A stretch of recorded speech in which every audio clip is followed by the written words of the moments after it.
and welcome to Fistful of Feminism. My name is Monica, and today I want to talk about privilege. I've met a lot of people who don't necessarily like to talk about privilege, whether it's their own privilege or someone else. I find that a lot of people don't like to talk about it because maybe it makes them feel guilty for something they never meant to do, or maybe some people think, well, I don't have privilege because I've had hardships in my life or I have felt oppression before. All of these things don't mean that you don't hold privilege. We can hold privilege and not hold privilege simultaneously. That's sort of what intersectional feminism is seeking to examine. Checking our privilege is not meant to make us feel guilty or make us feel really bad. It's there to help us examine how different groups might face different challenges or different types of oppression based on their different types of identity. There are so many different types of identity out there that all intersect to make us who we are. Many different types of privilege are often invisible to us. So that means that we don't even know that they're there or that they exist. Privilege is meant to hide from us so that we can enjoy everything that it gives us without understanding the real repercussions. And that's why checking our privilege is so important. When I hear the word privilege, I also hear the words unearned advantage. I've done nothing to earn any of the privileges that I might get in my life. Somehow society has placed me higher or lower, which mean that I either get things that I have not earned or I don't get privileges. So today, I like to check my own types of privileges, and hopefully it will help us all understand the different things that make us who we are and make life either easier or harder. There are so many types of privileges. I'm going to focus on a couple of them today. Maybe I'll make a part 2. We'll see what you guys think.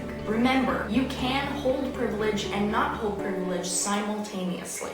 I have white privilege. Because I am visibly white, I can guarantee I will see images of my own race well represented in the media. Because in school, I was taught that racism is something that affects people of color because I was never taught to be accountable for the types of racism that are in my society. I have a better chance of getting into schools, of having housing opportunities, and a higher chance of getting employed almost anywhere because I'm currently living on stolen land. Because apparently in the eyes of education, colonial history of white people in Canada is way more important than First Nations history. Because I am white, I fit into the white feminist group, which is problematic because women who are people of color get less representation in the feminist community than I do, simply because I am white. That is what intersectional feminism seeks to explore and understand, that white feminism is not all feminism. Feminism should seek to include everybody. I have cisgender privilege. Because my gender identity and my gender assigned at birth match up, I never have to deal with being misgendered. I am also in a heteronormative relationship, which means that my type of relationship is considered right or normal, which means that all lovely different kinds of relationships with awesome different kinds of people are lesser somehow. So I've never had to worry about my relationship or my love life.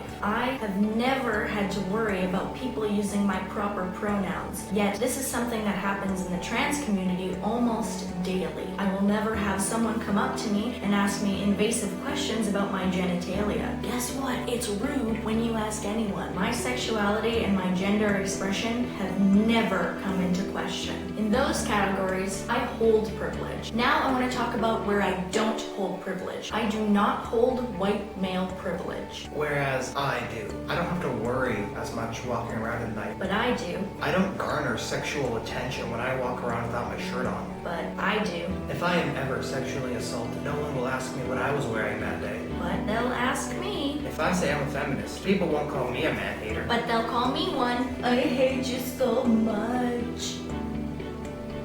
Oh, hi. Is your butt privileged? Thank you so much for watching. I encourage anyone out there to make their own videos about their own privilege so that we can all examine together. There's so many different types of privilege that you can hold, and I've only really talked about 2 or 3. So if you'd like me to make a part 2 to this video, leave me a comment down below. If you'd like, you can subscribe and go there and click here for the first episode of Fistful of Feminism. And I'll be back next time. Examine your privilege. It's important. Period. Are you privileged? Are you privileged? Oh, is that a camera?